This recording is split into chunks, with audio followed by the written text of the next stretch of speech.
To Darash with the Israelite School of Universal Practical Knowledge, and today we're interviewing some Gadites, some Native Indians, on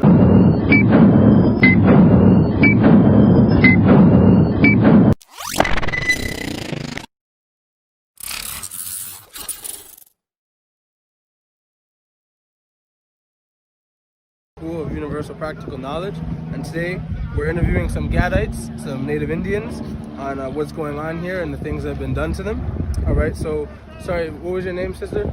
Jacqueline. Jocelyn? Jacqueline. Jacqueline, okay. So we're gonna ask you a few questions. All right. The first question are what is the goals of this protest? The protest? Like what you protesting mean to fight back, like, you know, to make your stance. Okay. Like, what's your goals? The goal is to get our land back. Right. Okay. That's why we call it land back. Right. Is to recapture our land. Perfect. Okay. Next question is, does the First Nations community believe that this will get this land back in their hands? You guys believe it will work? Well, we're here to try anything right now, but this is a big part of it. Is nothing's planned. Right. It's just a matter of doing what we have to do to survive, doing what we have to do to say that there's no more encroachment. The biggest thing is the encroachment, right? That's what we're stopping right now from further encroachment. I shouldn't say encroachment as one word, but further encroachment, because there's so much uncertainty that's coming in. Like we were just talking about the developers on McClung Road. On McClung Road, there was a human traffic bust. And McClung Road is only like 5 minutes from here. That's that new development. That's the latest development. And so about a month or so ago, 2 months maybe, within that time frame, there was a drug bust, a big drug bust. And it was from people coming in from Toronto that were bringing in inciting their ideas or whatever way of living or whatever. Sorry, can I ask you one question? You said there was a human trafficking bust. Was that First Nations people being human trafficked? No, that was just in general. And the reason why I'm bringing that up is because that's what's coming in our neighborhoods. That's why I'm bringing it up, because you know what? We used to be able to keep our doors unlocked. Our kids used to be able to walk on the road. Our kids used to be able to walk outside and play. And you know what? Now we're locking our doors. We're our kids. We're constantly looking after our kids. We're scared. Our kids. We got people sitting in vans watching our kids get off the buses. There's so much to look at today. That's coming with new development, new people, new projects. So someone's basically attacking the First Nations people. We've been attacked since 1924. Right. We've been attacked. We've been under guns since 1924. We've been hostage. Definitely. You know what? The Judge Marshall, or whatever his name is, Harper. They're all alike. But anyways, Judge Harper, he got mad at the OPP and he says, "You're holding my court hostage." And I'm like, seriously? Did I just hear that? You want to talk about being held hostage? We've been held hostage since 1924, and not only hostage, living in bondage. Right. Thank you. The next question is, seeing that the First Nations and Blacks and Hispanic people, we're all suffering oppression in similar ways. All right. Do you think that we should come together, and would that make us stronger? Most definitely. Right. That's what we're talking about, is unity. Right. Talking about rekindling those relationships, because that was from the beginning of time of those relationships, those treaty relationships. Right? There is a treaty relationships, and what does that entail? It's international. They didn't say just this group of people or that group of people, because that's our roles and our responsibilities as stewards of this land. Right. Okay. The next one is, do you think that our oppressors should be punished, and if so, how will they be punished? Well, you know what? That's up to you guys to decide on that, because you know what? That belongs in your boat. Could you expound on what you mean by that? Because we have a two-row wampum. In that two-row wampum, there's the boat, and there's the canoe. A two-row wampum. Could you explain just so the audience? Two-row wampum's up there. See those two purple lines? Yeah, that's up to the flag. One's the boat and one's the canoe. And Okay. the boat has their customs and their Yeah. laws, Okay, and the canoe got it. has our customs and our laws. Okay. So see, this is what we're up against as well, that two road, because we were supposed to be traveling down the river like brothers, and we were supposed to stay in each other's boat and each other's canoe, and we were not supposed to steer each other's. And this is what's happening when I talk about the elected system. When they put the elected system in our backyard to control us, they want us in their boat. They want us to make us citizens of their country, because then it takes away the responsibilities of our own people, and they get to tax us, and they get to do this, and they get to keep our trust accounts, and they get to keep the land, and they just get full control of everything. Sounds like control, yeah. Right, it's power and control. All right. Well, those were the 4 questions. I appreciate it. Thank you very much. Thank you. You could give them our answer for what will happen to the oppressors. It's Revelations. Okay. Well, for us, what we teach in the I.S.U.P.K is we're Bible based. Now, when we say Bible based, we're not like the Christian church. We teach the Bible for what it is. One thing that we explain is that the Bible's been taught incorrectly for a very long time. Ever since the Christian church has been established, they've been teaching things that aren't in the Bible. One of the biggest things is that the Bible is the Native Indians' history book. All right, before you guys were in Canada, the Americas, you guys had a land called Jerusalem that was once your home. All right, and that was taken from us by the oppressors. And we don't just teach that from the Bible. That's also proven historically. That's what the school is for. So what we say is going to happen is, to the white man and to the oppressors that have done this thing to you guys, and to our people, Caribbean descent, or Latin American descent, or African American descent, the same thing is going to be done to them. You know what I'm saying? There's something called, some people in the world refer to the law of karma. In the Bible, it says you sow what you reap. Whatever you do to somebody is going to be brought back to you. All right. So the same way they put us in chains, you know what I'm saying? They're going to have to go through the same thing. So that's what we teach in the I.S.U.P.K. We have to include that for the interview to let you guys know. We can talk about that a little bit more later, but we want to get more interviews if you guys are. Do we have Sister Cheyenne, Sister Cheyenne, of Native Indian descent, and we just want to ask a few questions on what's been going on here. So the first question is, does the First Nations community believe that this protest, or this, what you guys are doing, in other words, will get this land back in their hands, in your hands?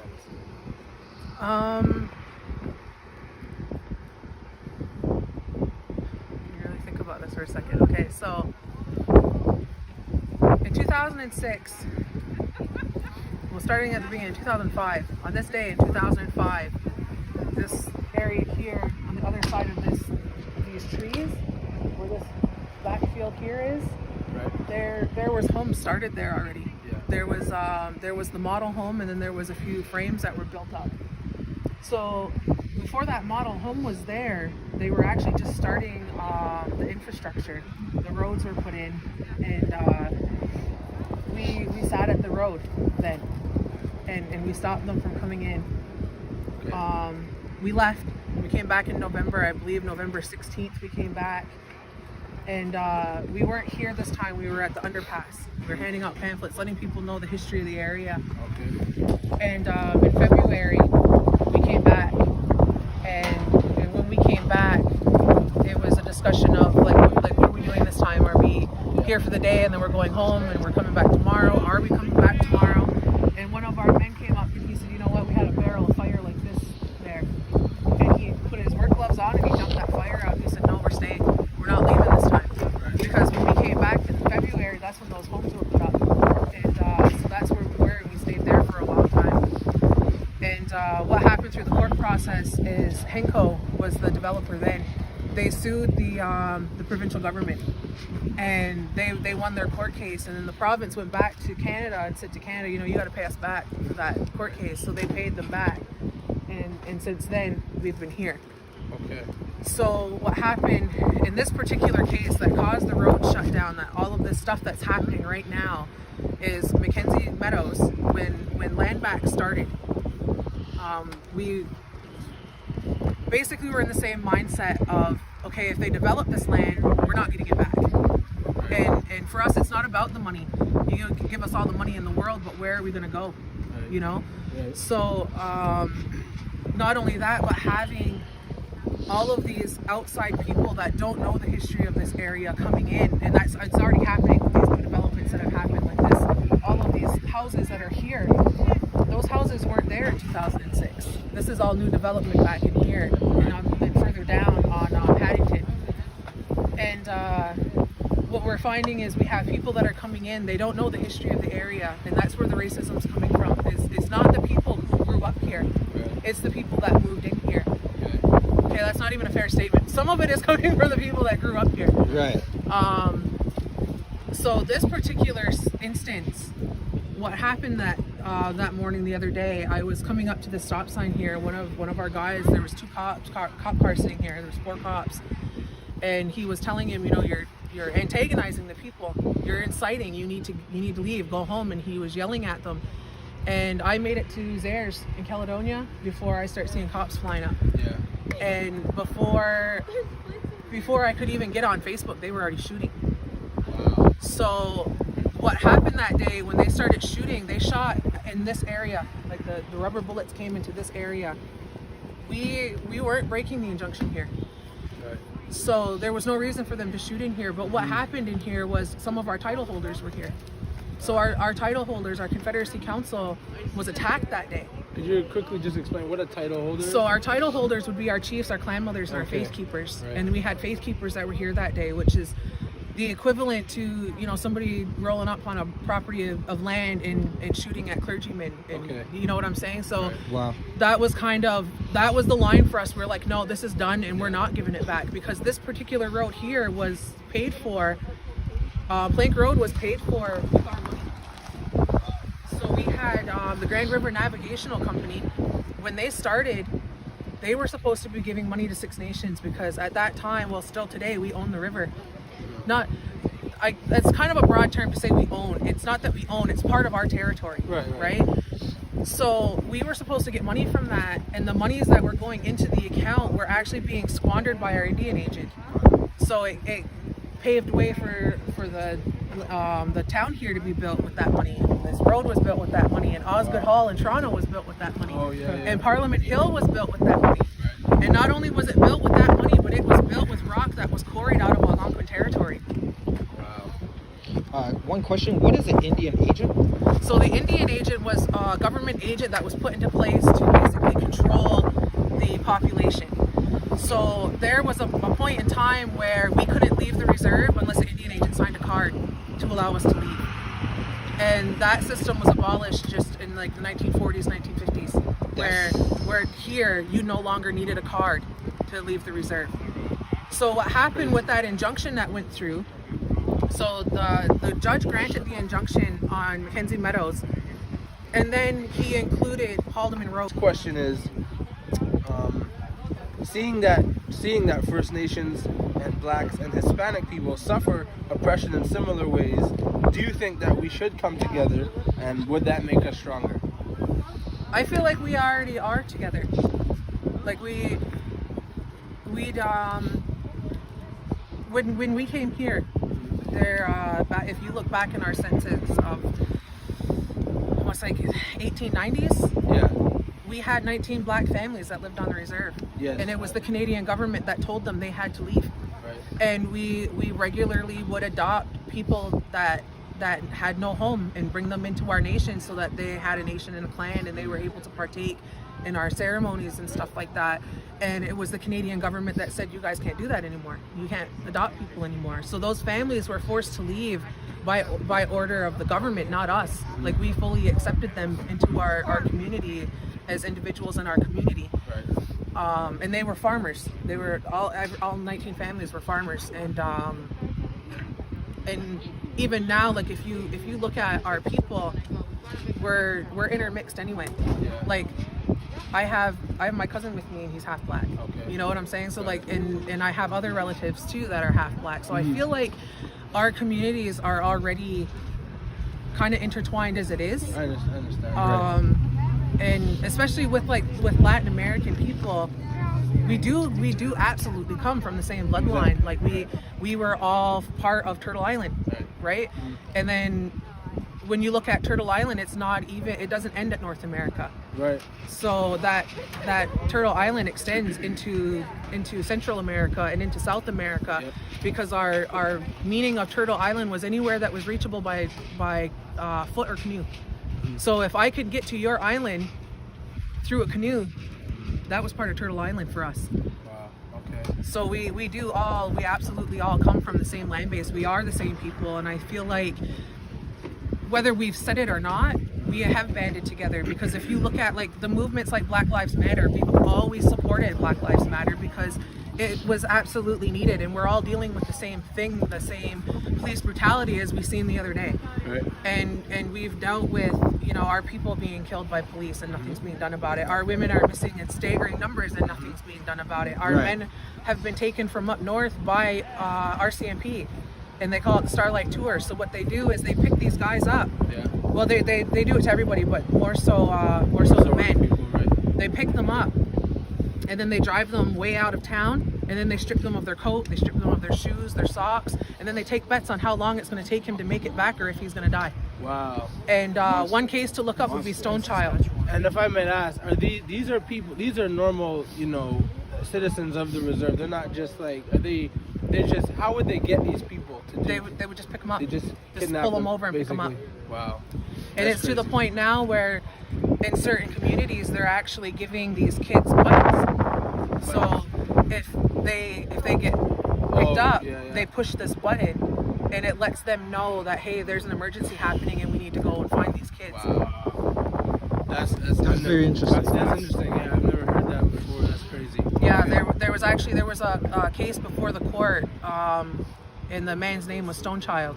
Yeah. And that was kind of what brought it to light, because at that time it was before social media, so that we didn't really have that mode of communication. So what we say is across Indian country, we always know what's happening. Right. So it could be like here, but we know what's going on in Navajo country because we have that mode of communication anyways. But now with social media, it's way quicker and it's more accessible, and we're able to find these videos and share these videos, and more people are seeing what's happening. Right. It's the mainstream media is not picking it up. Yeah. Well, we'll bring those stories out. So fuck Yeah. And did you say these were RCMP officers doing this?